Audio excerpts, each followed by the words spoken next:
welcome to this special edition of ET Now, where we have the top guns from the software industry to really give us a sense of where we are and where we are going to be, because we are seeing so many disruptions, and it's also coming at a time when the macro environment doesn't look too favorable.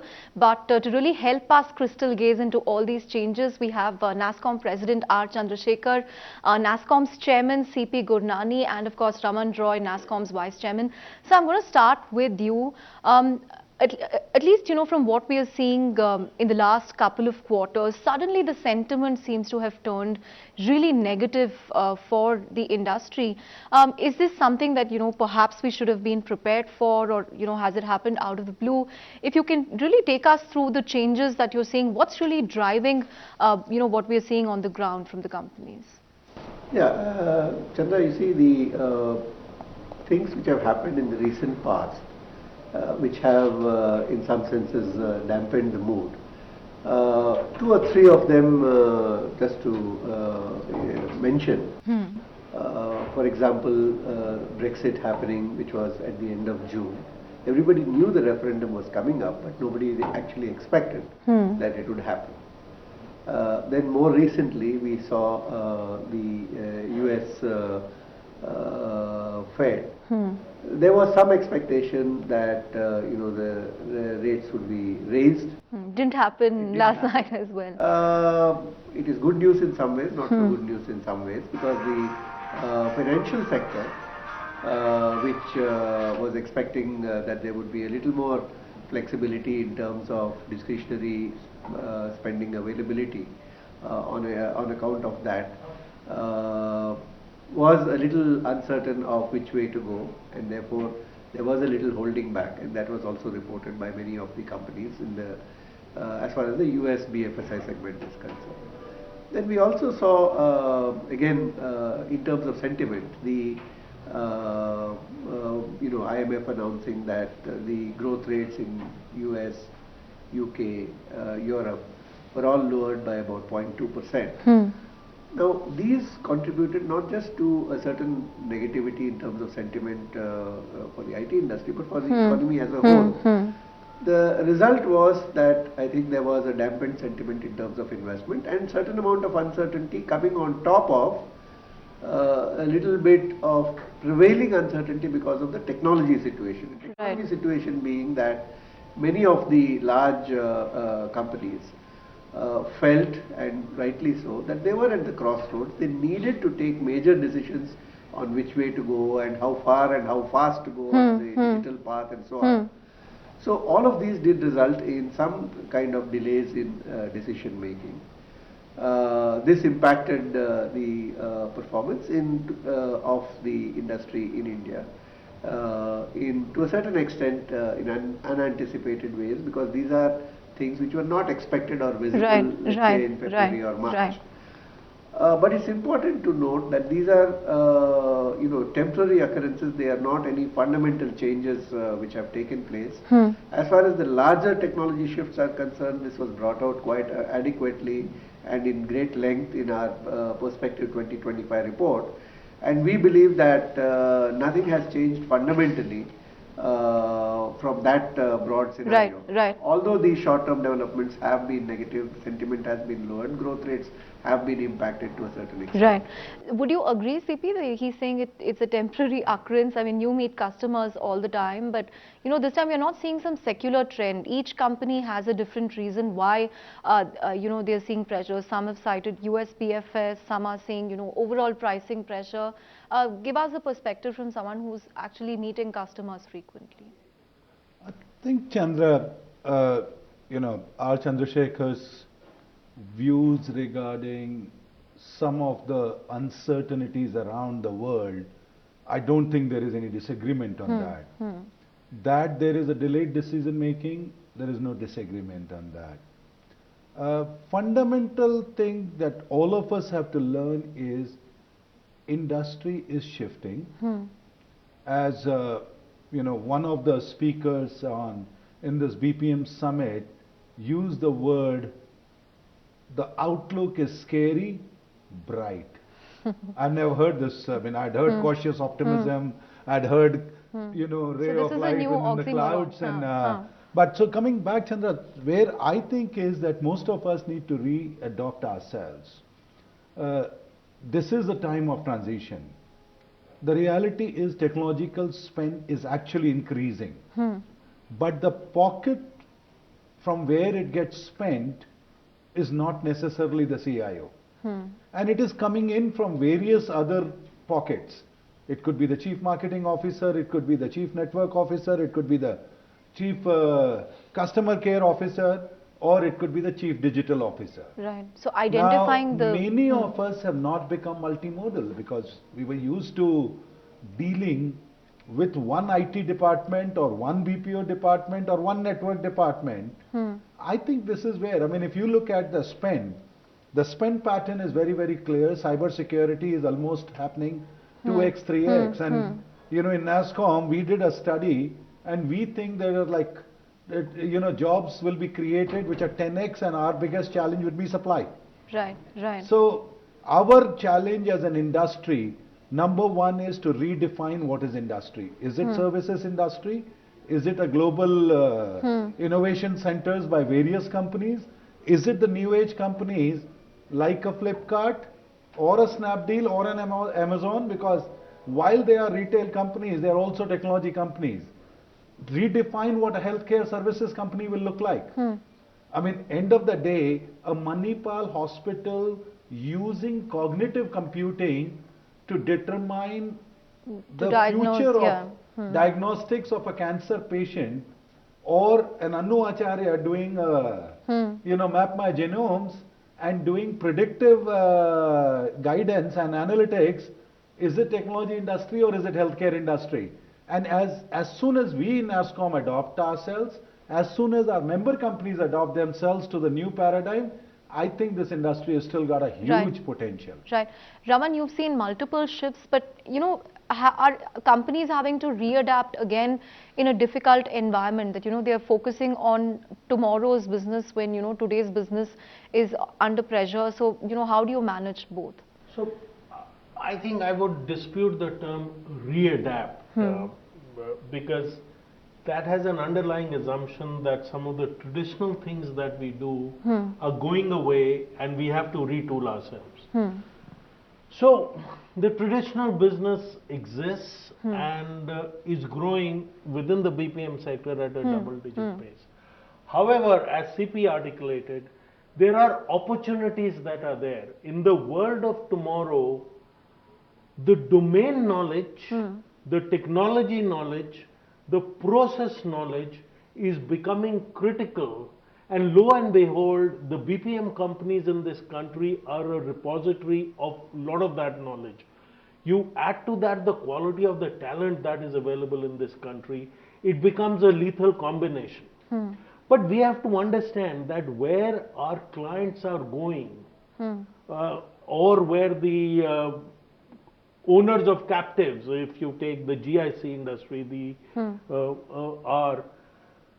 they are on a path which they have not been on before. Is 10 to 12% still feasible in the current environment? I mean, I know this is a question we keep asking you every few weeks, every time we see a profit warning from some company, but in the current environment, does it really look realistic? Well, you know, the thing is that when we issue a guidance, it is done on the basis of accumulation of what is happening across the entire industry. Big companies, small companies, multinational companies, Indian companies, GICs and all of that. But the ones so that... there is a certain, process which goes into that. As we just discussed a little earlier, there are a number of negative developments which have happened in the last few quarters, which have certainly put a certain amount of downward pressure. At the same time, as Raman was saying, there are some green shoots as well, which are also visible. Now, when you're trying to evaluate what is the cumulative impact of all of these ups and downs, and even though there may be little more of short-term negative developments, at this point, it's really difficult to put a very precise number on it, because when we are putting any revision to the number, if we are talking about that, definitely you need to have more information to be able to make an assessment as to where we are headed. Are we headed towards the bottom of the band, So within the band. when will that information really come from? I think that when the Q2 results of all the companies come, that would give us a clear indication, and the fact that companies have been giving out Again, these sir, are you advisories. seeing divergent trends? Is it, a phenomena restricted to, say, Indian IT companies? Are captives doing much better? Are MNCs doing much better? Because Accenture, it's, at least, seems to be on a different growth path. Well, we are seeing that amongst companies also the impact will be different. It is a point which was made a little earlier also, that because of a variety of reasons, there is a greater differentiation in terms of the impact on the companies. It depends on their product, on their client mix, it depends on their geography mix, it depends on their verticals and so on. And there is a differentiation even among different segments of companies. So when we are trying to, look at the composite picture, because from NASSCOM when we give a, a guidance, it is for the industry as a whole. You must remember, it's not for any particular company or any particular subset of companies. So to be able to make, sort of more authoritative or sound assessment of how much impact there is and whether this impact is taking us out of the band or not, and to what extent, is something I think at the end of Q2, when the Q2 results come, we would be in a position to make that assessment. As of now, if you look at the developments and the announcements and the statements put out by companies, it's not as if anything very dramatic has happened. There's nothing which is very alarming in the sense that Alarming only it's a percentage or two corrections which have been made by different companies. Okay. So we have to view, I think, it with a sense of proportion. Right. In terms of, yes, there is negative news, but quantifying it is a different matter. Right. CP, don't wear your NASSCOM hat, wear your Tech Mahindra hat and tell us, should he be, taking a more realistic view of the NASSCOM growth rate? Is 10 to 12% too optimistic in the current circumstances? I think I'll stay with the NASSCOM hat. You don't have to agree with him all the time. The reason I'm saying that I'll rather stay with the NASSCOM hat is that the fact is that the clouds are there.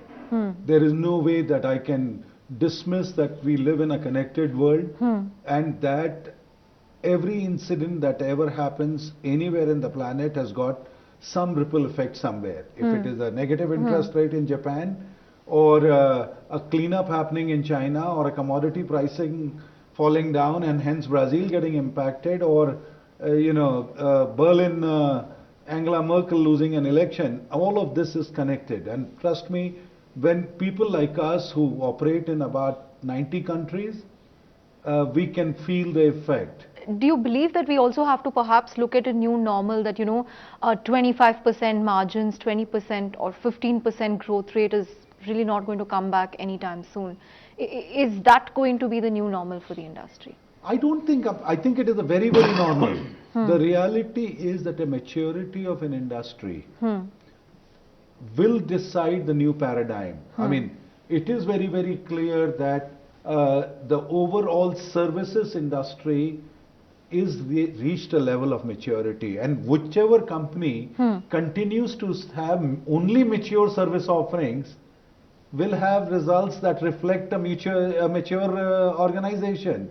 But I think if you would hear from many of the companies, and as you would go inside the BPM Council strategy meet, you will hear they're looking at new venues.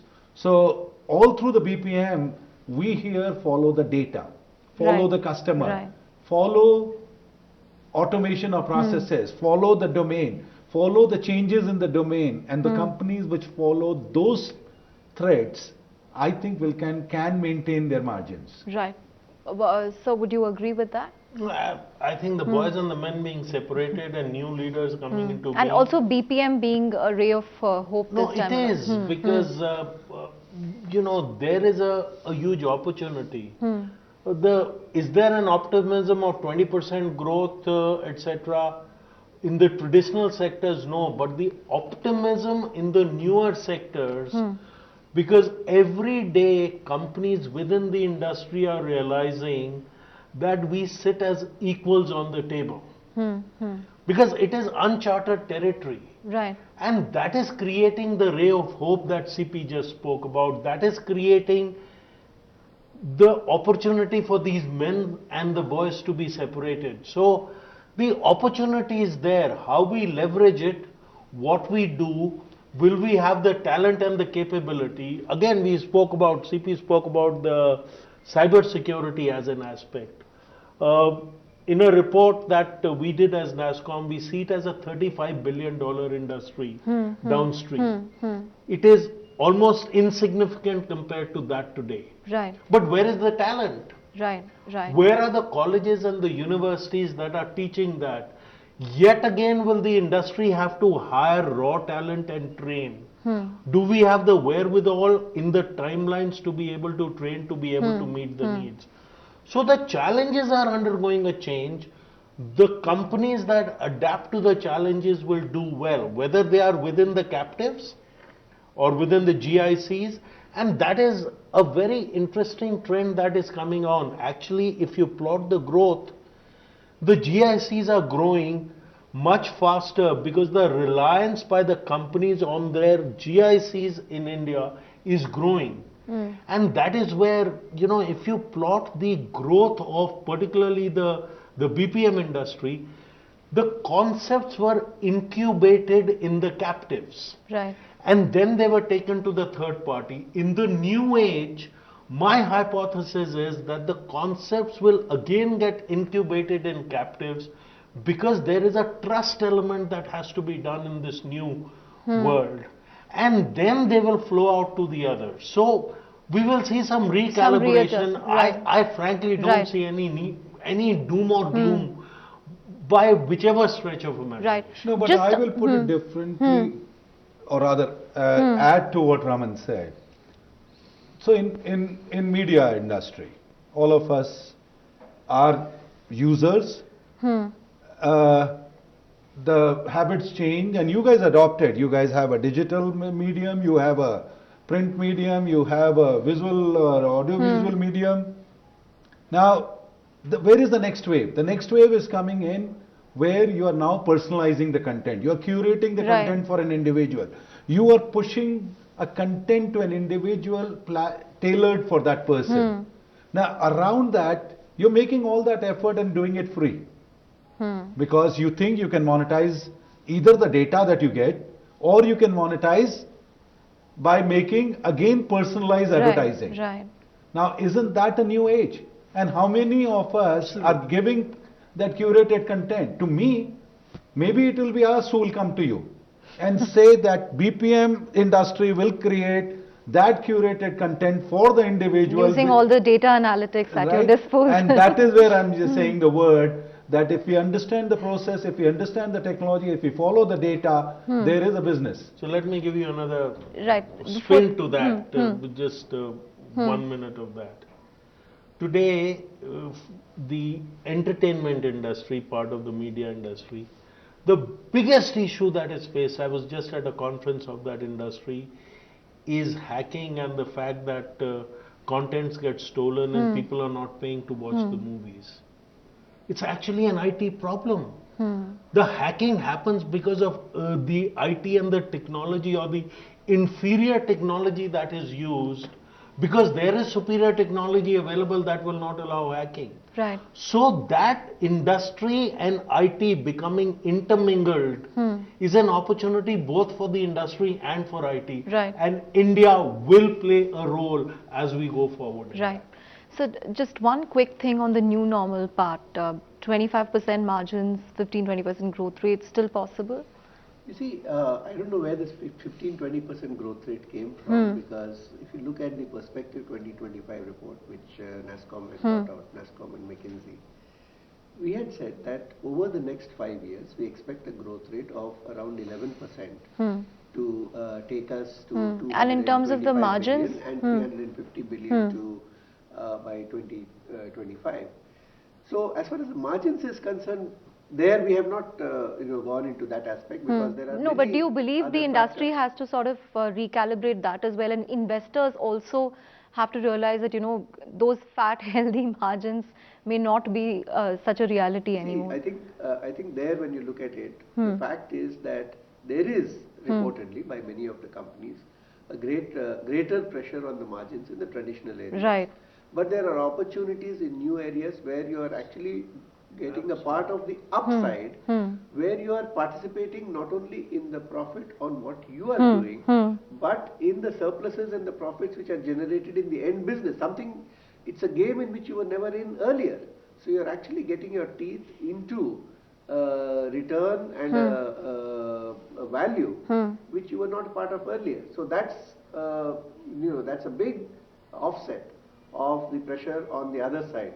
So when you again look at the margins for the industry as a whole, and as NASSCOM, again I repeat that we look at it across the entire industry, the GICs, the MNCs, the big companies and small companies, Indian companies, etc.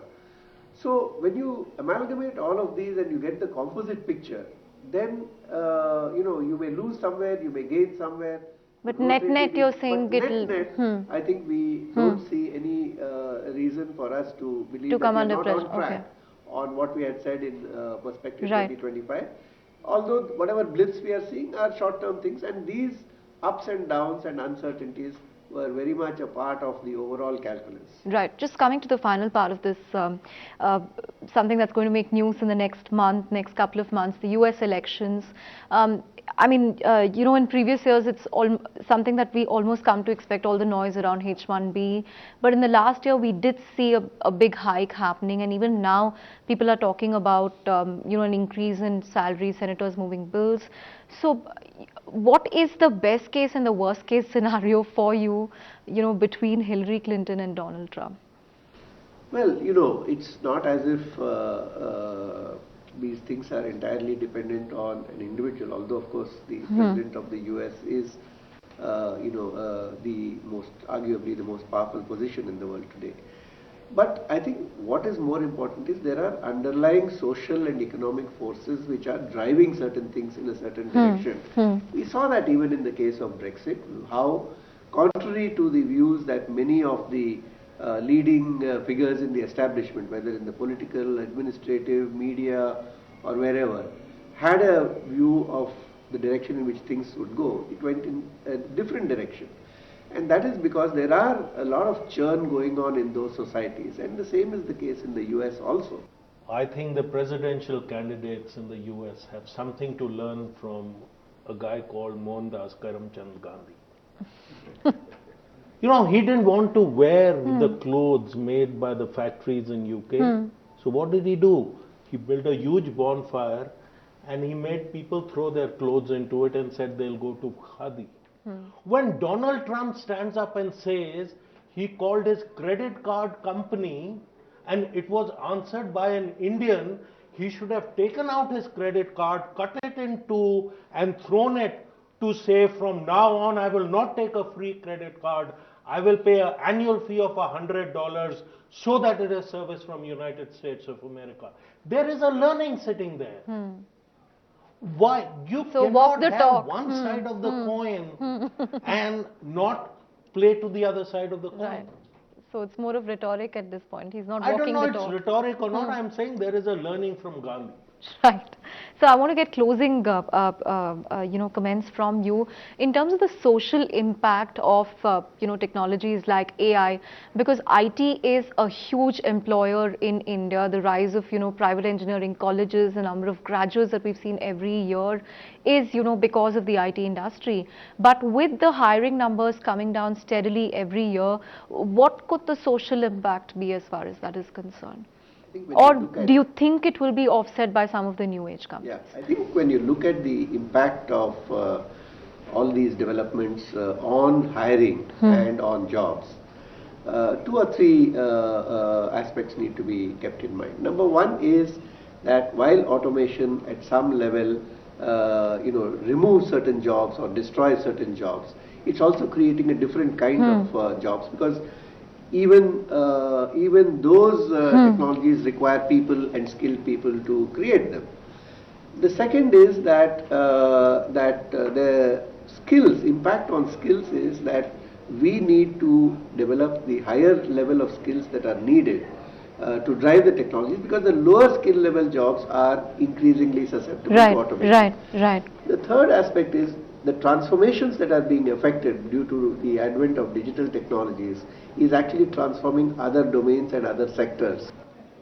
Personally, I would like to re-emphasize that if I had a younger brother or a sister, and if I were to say, are you ready for future, I would like to, tend to, give an advice that the world around us is definitely volatile and uncertain.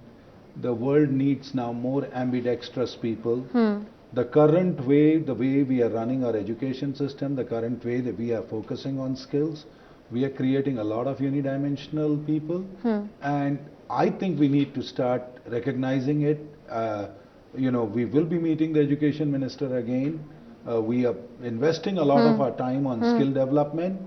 I think the rate of change in education, in creating the workforce of future, the gap between what industry needs and what the academia is able to provide, It's widening. the gap is so wide, so frightening, that unless we take some very urgent actions, we will see a social problem. Right.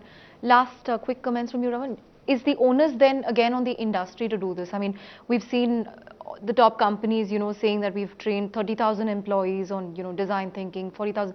So again, is it up to the industry to do this and, not wait for the government to really... The CP just spoke about it. We are interacting with both the government, which is funding a lot of the universities and the colleges, and directly with academia. Right. To be able to make those changes, but it will take time. I mean, it's a 3-year course. If you change the curriculum, the output will come 3 years later. Great. Thank you all so much for talking to ET Now. Thanks so much.